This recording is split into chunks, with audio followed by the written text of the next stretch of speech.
Good morning, dear students. We are going to start our chapter 2, Bambi of Course book. First, you have to watch and listen the video carefully, and you have to read the chapter from your course book. Chapter 2, Bambi. Bambi was a roe deer. He was no longer a little fawn, nor was he a stag yet. He had to learn a lot before he could become the prince of the deer like the old stag. Bambi had been playing with Faline for a long time before he fell asleep. While he was sleeping, he heard a voice. Suddenly, he woke up. He thought he heard Faline calling him. Bambi looked around. He remembered seeing Faline as he lay down, standing nearby and nibbling leaves. Where was she now? Then she called again. With a sidewise spring, Bambi turned in the direction the sound came from. Then he heard it again. The call came again clearly, thin as the birds twittering and tender. Come, come, it said. Yes, that was her voice. That was Faline. Bambi started to run. While he was rushing away, he saw the old stag. The royal stag was standing ahead, barring his path. Bambi had no time for the noble stag just now. He had thoughts for Faline alone. He greeted the stag hastily and tried to hurry by. Where are you going? Asked the old stag. To Faline, said Bambi. Do not go, said the old stag. She's calling me, he said in response. No, she's not calling, said the stag. The call came once again, thin as the birds twittering. Come, listen, Bambi cried excitedly. There it is again. I hear it, said the old stag, nodding.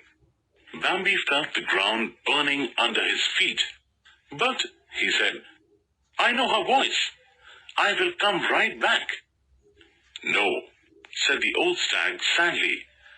You will never come back, never again. The call came again. I must go, cried Bambi. Then the old stag declared in a commanding voice, We'll go together. Quickly, cried Bambi and bounded off. No, slowly, commanded the old stag in a voice that forced Bambi to obey. Stay behind me. Move one step at a time. The old stag began to move forward.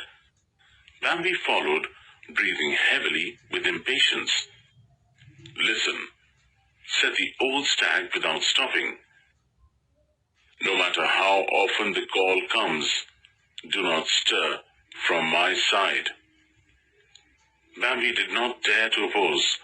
The old stag advanced slowly, and Bambi followed him. How cleverly the old stag moved! Not a sound came from under his hooves. Not a leaf was disturbed. Not a twig snapped. And yet they were gliding through thick bushes.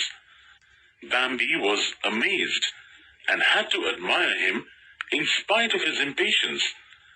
He had never dreamed that anybody could move like that. Several times the old stag stopped, although no call had come, and lifted his head, listening. Bambi heard nothing. The old stag turned away from the direction of the call and took a diversion. Bambi raged inwardly. The call came again and again. At last they drew nearer to it. Then still nearer, the old stag whispered, No matter what you see, do not move. Do you hear?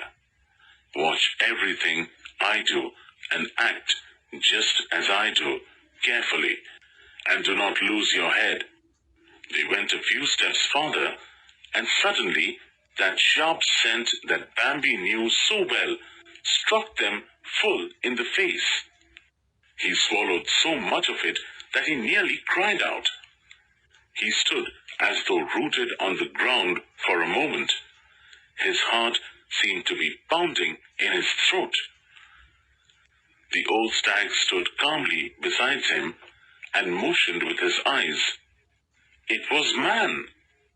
Man was standing quite close to them, leaning against the trunk of an oak, hidden by hazel bushes. He was calling softly, "Come, come." Bambi was completely puzzled and terrified. He began to understand that it was Man who was calling, "Come, come." He wanted to flee. "Be still," whispered the old stag. Bambi controlled himself. "Let us go back," said the old stag, and turned about. They glided away cautiously. The old stag moved with a zigzag course, the purpose of which Bambi did not understand.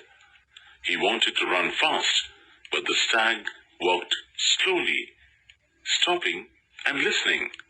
He would begin a new zigzag course and stop again, going very slowly ahead. They were far from the danger spot.